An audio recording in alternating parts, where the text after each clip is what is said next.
In this screencast, we're going to be analyzing the motion and the forces acting upon a ball as it is released towards Raul Ibanez, who hit a home run in the ninth inning.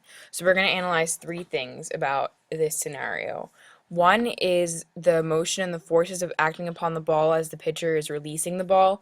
Two is the ball when it's traveling towards home plate and Raul Ibanez at home plate. And three, the contact between the instance where contact is made between the bat and the ball. So here's a video of the hit happening, and it's only about 4 or 5 seconds, so we'll watch it twice. First, I won't say anything, and the second time, I'll give a little bit of input.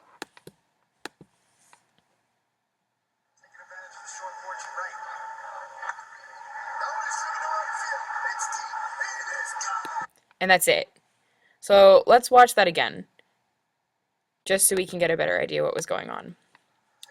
So here, the ball is released, it's in the air, it's hit, and then it's gone, and that's all we're looking at, those 4 or 5 seconds in there. So let's analyze the different scenarios.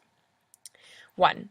As the ball is leaving the pitcher's hand. Here we have the motion diagram for that. If we define the negative direction to be the pitcher and the positive direction to be home plate for the sake of keeping our positive and negative directions consistent with the force diagrams, then we see that as the pitcher is getting ready to release the ball, he's increasing the velocity towards the positive direction, which means the increase in velocity, there's an increase in velocity in the positive direction.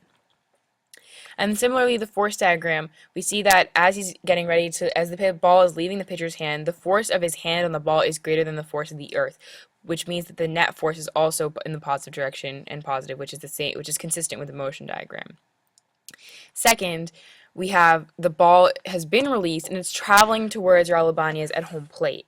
So the motion diagram for that is, again, if we use the negative direction to be where the pitcher and the outfield is, and the positive direction to be the batter and the catcher, and we see that as the ball is traveling, it starts off with great velocity and then slowly decreases, making the delta V go in the negative direction. The force diagram is also consistent with this because, again, we have the positive and negative directions, but the only force acting upon the ball, if we discount the forces of friction and air resistance and all that wonderful stuff, is the force of the earth on the ball, which means that the net force is negative as well, so that's consistent. Now, the third scenario is where it gets a little bit tricky because we have, this is one way to look at it, that the ball is hit by the batter, and here's the motion diagram. So the motion diagram, again, we switched the things around. So here we have the batter starting at the positive direction and the stands in the negative direction. And we know the ball is traveling in the negative direction because it's traveling towards the pitcher, towards the outfield, towards the stands.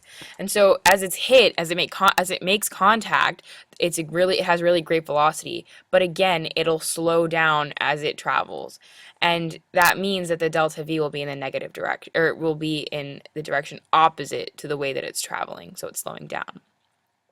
But it is traveling but it will go to the positive direction. But that we have to do that to keep it consistent with the force diagram, where the force of the ball on the bat is greater than the force of the earth on the bat, which means the net force has to be positive because we are overcoming the force of the earth to get the ball out of the stands. Now, there's a little bit of confusion between what the force diagram should look like, which is why I drew up a second one. I'm not positive which one is the correct one. They may both be wrong, which is why I'm asking this question. So, to all the people who watch this, which diagram do you think is right? This one or the one I'm about to show you, and why do you think it's that way? And if it's neither one, what would you say is right? So here's the alternate force diagram for scenario number 3. I made the arrow go this way because it's depicting the way the bat acts upon the ball and then how the ball travels after that. So it's like adding the diagonal vector. It's kind of, I thought of this because of what we did in class when we first started working with vectors and the way that the force of the earth acts on the ball when we put the weight on the tilted scale and saw it slide off.